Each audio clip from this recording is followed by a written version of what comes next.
Assalamualaikum warahmatullahi wabarakatuh. Berjumpa lagi dengan saya Pak Abdu di YouTube Pak Abdu.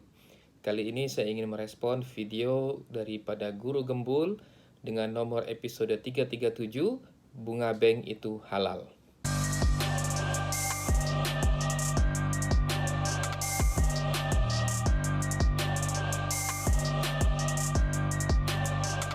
Pendapat tentang bunga bank itu halal bukan pendapat yang baru, ya.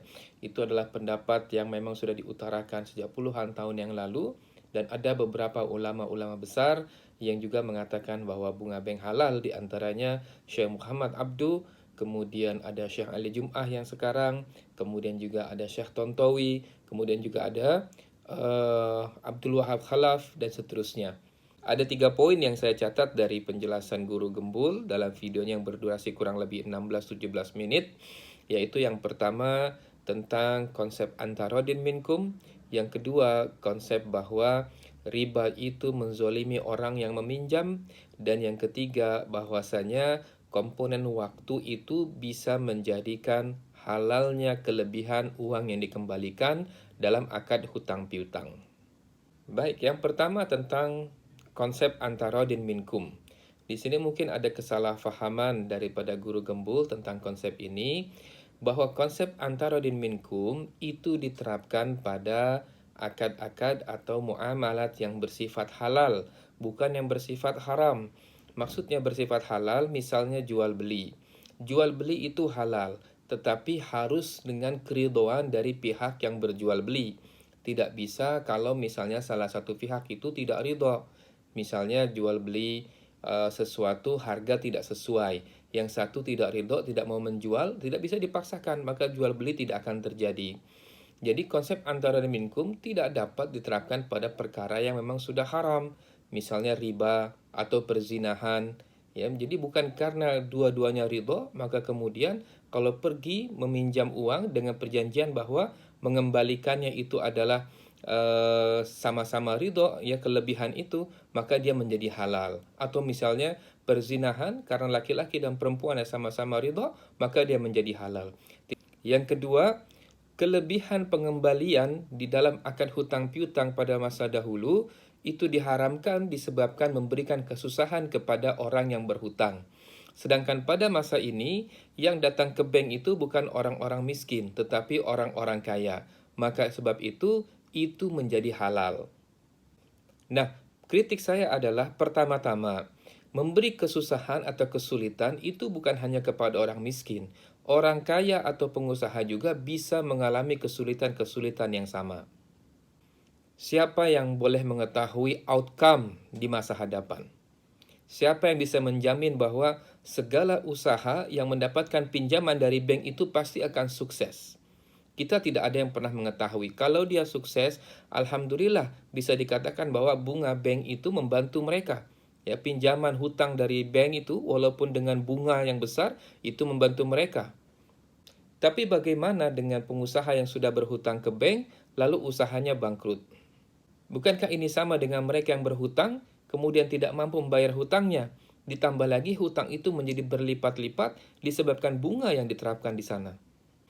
Bukankah outcome ini menjadi sama? Orang miskin meminjam uang tidak dapat mengembalikan hutangnya, pengusaha yang hebat meminjam uang, usahanya gagal, kemudian tidak mampu mengembalikan hutangnya disebabkan principal loan dengan bunganya itu sangat besar. Bukankah outcome ini menjadi sama, yaitu sukses atau gagalnya membayar hutang? Sehingga ilat keharamannya pun akan tetap sama, bahwa hutang itu yang dengan riba itu akan memberatkan orang yang berhutang, baik dia miskin ataupun dia kaya atau pengusaha. Poin yang ketiga adalah tentang adanya unsur waktu. Ini yang Pak Guru Gembul ya cukup menggebu-gebu dalam menjelaskan hal ini, sehingga dikatakan oleh beliau kenapa sih orang-orang muslim itu tidak bisa faham tentang ini gitu ya. Yaitu bahwa bunga bank itu untuk membayar atau membeli waktu. Akad-akad dalam ekonomi syariah bukannya tidak mengapresiasi adanya unsur waktu ini. Oleh sebab itu, di dalam akad jual beli, ya akad jual beli yang betul-betul berkaitan dengan bisnis, itu sangat diapresiasi unsur waktu ini. Makanya ada namanya jual beli salam, jual beli istisna. Ini yang mengakomodir tentang unsur waktu tersebut. Ditambah lagi dengan menjual barang dengan pembayaran dicicil. Itu dibolehkan dalam Islam karena ada unsur waktu di situ sehingga kadang-kadang atau biasanya bahkan membayar dengan cicilan itu lebih tinggi daripada membayar dengan cash ya.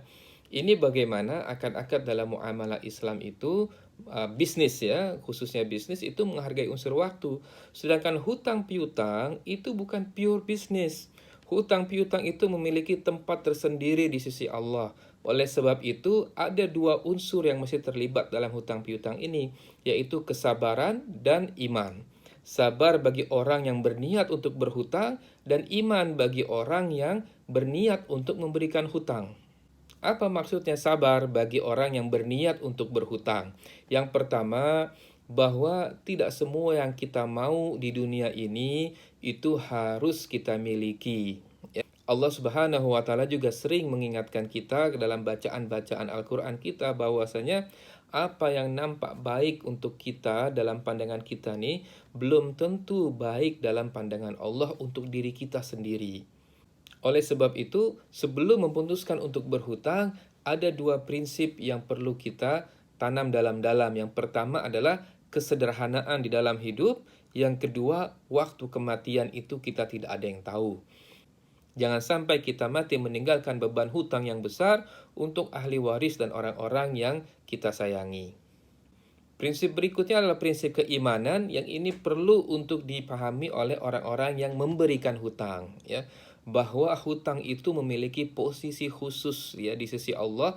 Oleh karenanya ketika Rasulullah SAW itu berisra mi'raj ya, bermi'raj ya, Rasulullah SAW itu dinampakkan ya salah satu gerbang di antara gerbang-gerbang surga itu tertulis bahwasanya orang yang memberikan hutang mendapat 18 ganjaran, sedangkan orang yang bersedekah mendapatkan 10 ganjaran. Ya.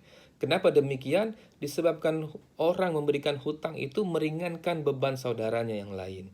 Jadi motivasinya adalah bukan hanya motivasi duniawi, tetapi juga motivasi mendapatkan balasan dari Allah Subhanahu wa taala nanti di akhirat kelak. Kecuali memang kita tidak meyakini adanya kehidupan akhirat. Yang kedua, sering kita baca hadis bahwasanya orang-orang yang meringankan beban saudara-saudaranya di dunia, Allah Subhanahu wa taala akan meringankan bebannya nanti di akhirat. Menghapuskan beban saudara-saudaranya di dunia, Allah Subhanahu wa taala akan menghapuskan beban saudaranya di akhirat. Jadi kalau bicara bisnis, jual beli, Islam mengakomodir unsur waktu ini. Tapi kalau bicara hutang piutang ini memiliki posisi khusus di sisi Allah. Maka Allah bukan hanya membayarnya di dunia, tapi juga membayarnya di akhirat.